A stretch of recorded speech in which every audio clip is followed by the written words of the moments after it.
Hello and welcome to Just One More Watch.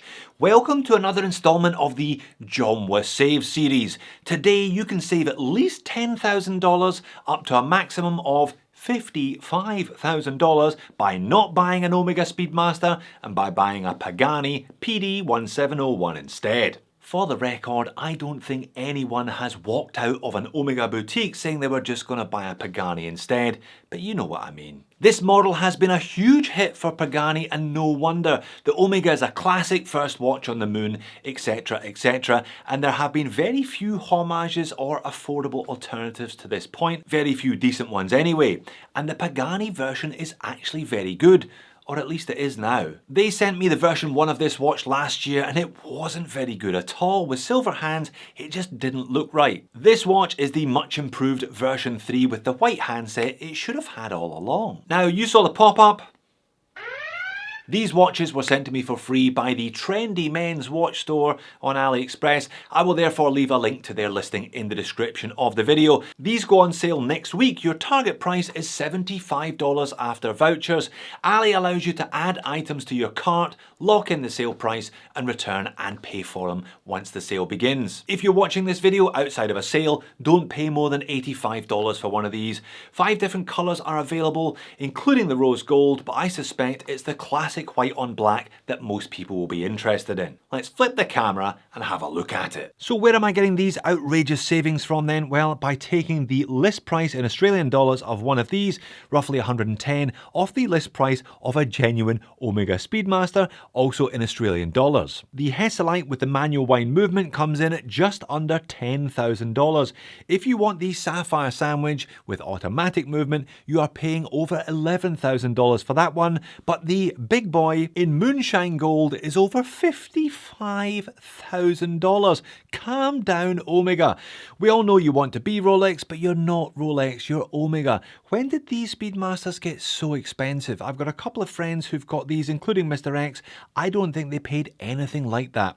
Anyway, moving on. These Paganis give you the looks, but for a fraction of the cost. Of course, though, no matter how hard you squint, it still says Pagani design on the dial and not Omega, so you're gonna have to be okay with that from the outset. So I'm going to concentrate on the classic dial, the white on black, but I will show you all 3 that they sent me at various points if you are more interested in one of those colours. All dimensions and all specifications are the same on all models anyway. The only thing that varies are the colours and whether or not you prefer date or no date. Those dimensions being, and I got this wrong, or at least half wrong, when I included this one in the top 10 video. I had worn the watch by that point, but I hadn't actually measured it. It's 40mm across the bezel, but it's 42mm across the case. It doesn't really wear like a 42, doesn't look like a 42 because it's only a 40, but for today, in the top corner of the screen, it will say 42mm in diameter because that's what the case is. I suspect a lug to lug of 48mm helps it wear closer to a 40 than a 42. 13.6mm thick, 20mm lug width. There is a bit of a taper down to just under 18, back up to just under 20 at the clasp. Sized up for me, 7-inch wrist as always. This one weighs in at 135 grams. 316L stainless steel case, screw down crown, 100 meters of water resistance, and a nice piece of domed sapphire crystal. I don't think there's any anti-reflective undercoating here. You do get a bit of flectone. You can see my camera from most of these angles today. But for $75 for a piece of double domed sapphire, I am not going to complain at all. Likewise, I'm not going to complain too hard about that ceramic bezel insert there with the etchings and the white paint fill on this classic variant. Case finish is perfectly reasonable for the money they're asking. A fine brush on the mid case, there's some high polish to those slightly twisting Omega lugs. Little bit of brushing on the upper surface as well, and you can see it in side profile.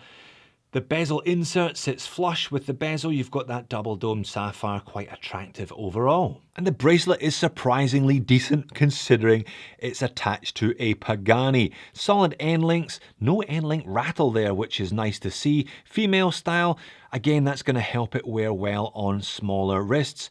And it's a proper 5-link arrangement here. You can see that if I flip it to the underside, those 2 little high polish segments are actually separate pieces of metal. Just push pins today, not screw links, but again, I'm not complaining for the money, and yeah, it looks all right. The clasp is kind of standard Pagani Pagani here with their name in landscape. 3 holes of micro adjust. I would have preferred 4, but it is milled on the underside, if only pressed on the upper side. One thing that will be featuring in the moans and niggles section a little later on though is the diver's extension. I know this watch has got 100 meters of water resistance, but there is absolutely no need for that. Nobody will be putting this one over a wetsuit, I promise you, Pagani. Case back is perhaps a little bit kitsch for a fully grown adult's watch here with that rather cartoony moon rocket. We all know it's a copy of the Moonwatch Pagani, no need to be so obvious. Behind it though is a Seiko Mecha Quartz VK63. With a properly colour matched date wheel. Again, that is one of the improvements they've made as this watch has gone from V1 to V2 and V3. Very nice indeed. It came for $75. One push of the top pusher to start the chrono hand, which is the central hand there. 3 sub-registers on this one. We have a permanently ticking small second down there at the 6 o'clock. Chrono sub-register at the 9 o'clock. It's a 60-minute chrono timer and a 24-hour indicator there at the 3 o'clock. One push to stop, one push to reset, back to 0. So let's look a bit closer at the dial and handset under macro lens. This V3 version, they got everything right that they got wrong in the V1 version. It just looks great with the white on black. Dial is all just printed on, those indices are printed, the Pagani shield and Pagani design chronograph above the pinion, and Japan movement either side of that slightly truncated rectangular index down there at 6. If we go right in, you can see that those 3 sub-registers are recessed into the dial, slightly angled at the edges and with some concentric circles in the middle. Again, everything just printed in white and actually quite legible as a consequence. Handset are simple white fence posts a la the Omega. There's a lubed diamond tip to the chrono hand and a white counterbalance as well. As I said, I think this white on black version, the classic Moonwatch lookalike, is going to be by far the most popular variant, but let's have a look at the 2 others they supplied me with. This stainless one with grey dial and gilt accents also looks pretty nice.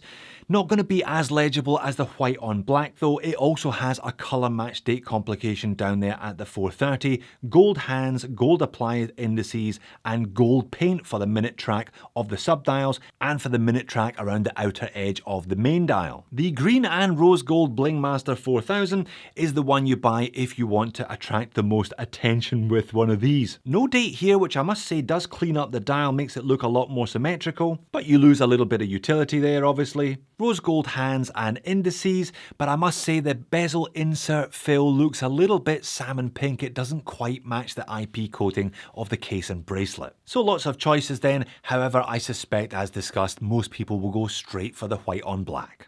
Lume. Lume is the same on all 3 models and it is Pagani typical, shall we say. Initially when you turn the lights off it looks pretty good and it has the carryover Omega phallic symbol up there at the 12 o'clock if you know what I mean. However, being a Pagani, when you crank the speed up it's all gone within the first 5 minutes. Good on you Pagani, your Lume's rubbish but at least it's consistently rubbish. And on wrist it actually wears alright, doesn't wear like a 42 as discussed, doesn't particularly look like a 42 either because the bezel is a little bit smaller and I think it wears better than the Moonwatch. I've worn one a couple of times over recent years. I think the 48 lug to lug is perhaps a reason for that. 135 grams is not bad for this size of watch. There is a little bit of flex in that bracelet which adds comfort and you saw the underside earlier on, no sharp edges there either. Your mileage may vary when it comes to overhead legibility depending on which of the colour variants you go for. White on black, definitely the most legible. Like I said, not sure how much AR coating there is underneath that sapphire. I guess it apes the retro look of the original. And again, that retro flecto is evident when I take this watch outside in some natural light and move it around. It is quite a nice effect with that rather slim ceramic bezel insert being flat and the double domed sapphire crystal. The 2 of those in combination play with the light rather nicely. And again, that light play is evident on wrist when I roll this one back and forth from the overhead shot. I think that looks pretty good on my 7-inch wrist. And there it is once again from a slightly different angle. It's not a particularly curved case, this one. It does wear quite flat. Minimal protrusion from the case back though, and only 48 lug to lug, plus that female end link. I think you'd be alright with a 6.5-inch wrist with this one, perhaps even a little bit smaller, especially if you swapped it onto a leather strap. Moans and niggles though, $75 watch, surely I have found a few things to complain about, and indeed I have. Diver's extension. Why, Pagani? Why did you do this to us? Put that cheap, nasty piece of metal anywhere near this watch. The crown does not scream luxury. I found it a little bit sharp to use, and you know you always get that blue material on these? Easy to pick off with a wooden toothpick normally. Oh, what a pain. It's a long-term project with this one. It's right in the middle of the Pagani shield there. Case back will be a love or hate thing. I'm not a lover. And if we return to the macro lens and have a look at the bezel insert on the white one, this new macro lens of mine takes no prisoners, and it picked up rough machining, rough finishing on the black and white models especially. You can see the machining marks there on the 200, the 225, the 250, etc.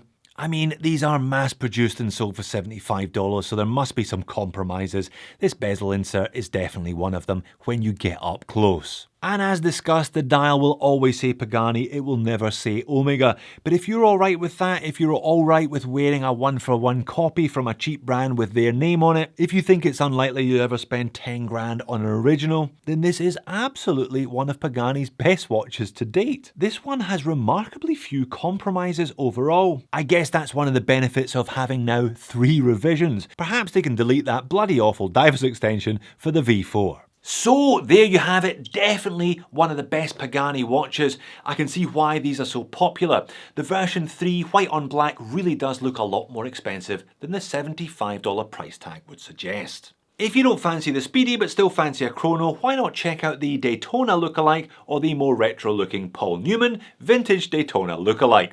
Thanks for watching, I'll see you again in a future video.